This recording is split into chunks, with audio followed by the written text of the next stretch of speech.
learn some things about drug and alcohol and addiction and not taking that path. I'm going to hand it over to Mike. All of you know Mike, and have him introduce our program. One last thing, please remember your manners. At some point in this presentation, you will have to turn around and face the bus. So when you do that, my expectation is that you keep your hands and your body to yourself. If not, I don't want to have to make an example of somebody, but as you know, that's embarrassing when somebody has to be pulled out of the crowd. So please make sure that you adhere to our manners and be nice to each other when you turn around and keep your hands and feet to yourself. Thank you. What's up, 8th grade? I was going to go, what's up, 5th grade, but then I thought I might get beat up, so 8th grade. Hey, I'm really glad you guys are on. How many of you are cold? Yeah, that's great. That'll keep you awake and alert. Hey, this is an awesome group. They're extremely strong. In fact, I'm a little afraid of them because I'm so tiny, but no, I'm just kidding. No, they're really great guys. This is John Dennis. Everybody give him a hand. And Cordell Martin. Give him a hand. And they are the strength of one. And as they're doing different feats, I'm going to be encouraging you to cheer. Okay? And I know sometimes the cool thing to do is to be quiet. But in order for them to really push it and to do what they need to do, we need to be as loud as possible. That gives them the energy to go a little bit further. So without further ado, strength of one. How's everyone doing today? Good. I got to be honest, I feel a little out of place. I'm from Pittsburgh, but I do see one Steelers shirt over there, so great job.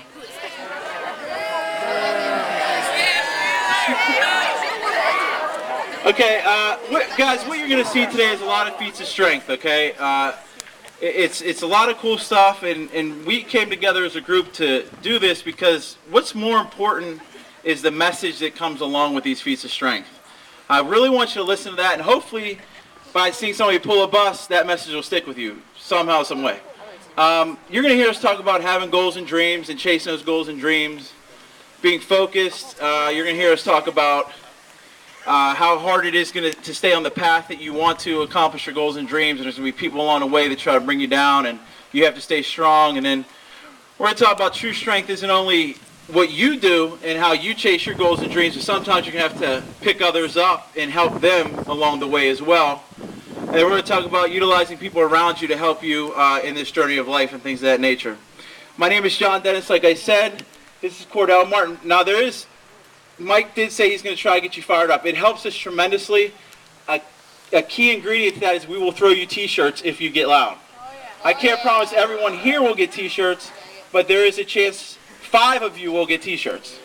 Okay, so without further ado, here's Cordell Martin, and he's going to talk a little bit about this bus we got back here.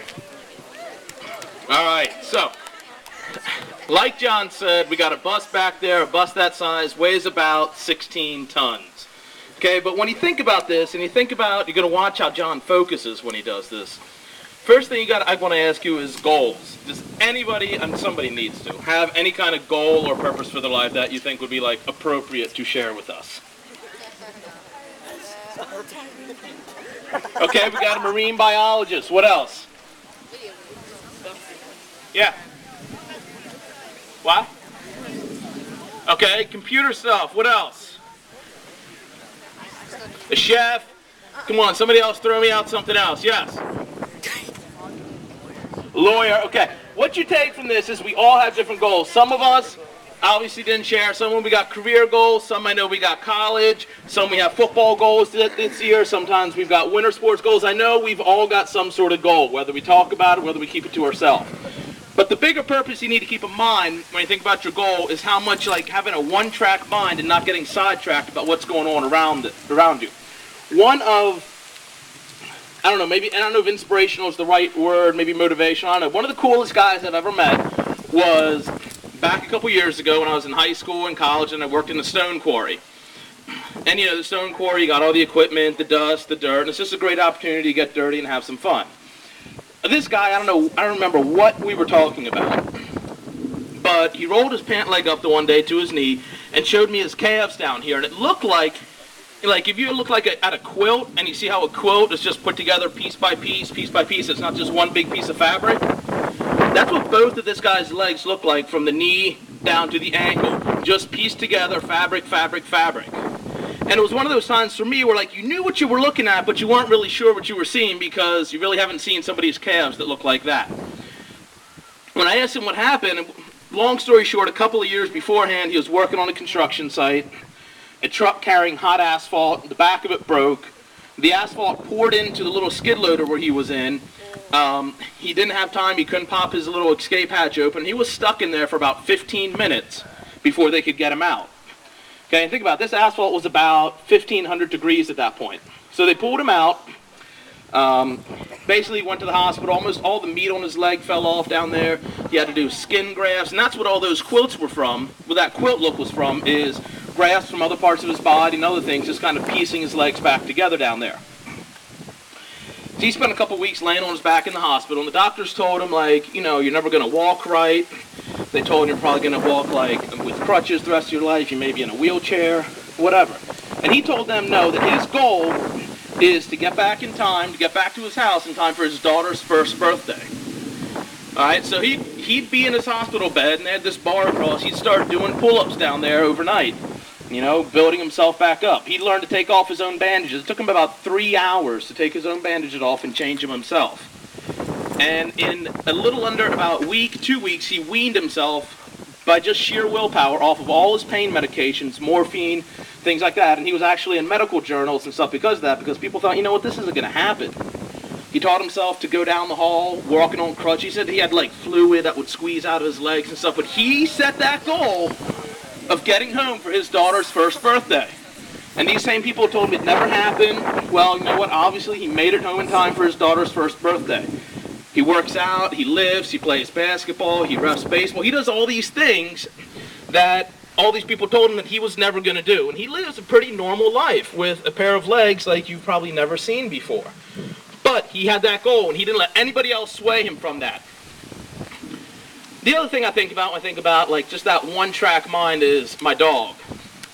Okay, and I have this dog, she's a coon hound, and her job, once she smells something, gets on a trail, something, that's all she thinks about. When her head is down, her nose is down, her ears are closed, she's going to hear you, she's not going to listen to you because that is the only thing she cares about. Okay, and that's the same way that it's going to be when John does this bus and when you have this goal. When your head's down towards that goal, your ears are going to need to be shut because people are going to tell you why you can't do it. People are going to offer you things. Maybe your goal is something you say, okay, I want to do this with football. I want to lift this. I need to do X, Y, and Z. Okay, maybe it's something innocent, just like hanging out with your friends, but you say, you know what, instead of being out another 2 hours tonight, I'm up tomorrow morning at 6 o'clock, and I'm going out and I'm running hills before school. Okay, maybe other people will say, what about the video game? What about this? You want to be a lawyer? Obviously, you need the grades for that. Okay, and there ain't nothing wrong with movies, video games, everything like that, but when that cuts into your goal, when that sidetracks you from your vision, that's when you need to get back, get that nose to the ground, and ignore everything that goes on around you. Okay, now you can see up here with John. If he's looking all around, listening to what everybody else is saying, that bus is going to go all over the place. His head's going to be down, focusing straight ahead, not listening to anything else that people telling you can't do it, because obviously when people tell you pull a bus, a lot of people laugh at you and tell you it's not going to happen. So what you got to do right now is turn around, listen to Mike, and get fired up, and we're going to get ready to see John move this bus. Come stay on the sidewalk. Excuse me? Let me in here. Let's go. Let's go sit over there. All right, John, make sure you give me a wave when you're ready. Stay down there.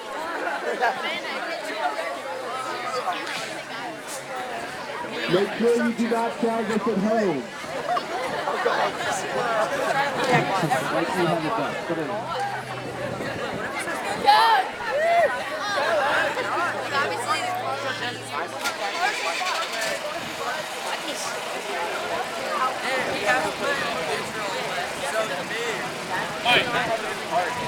You ready? Yeah. All right, everybody, start cheering right now.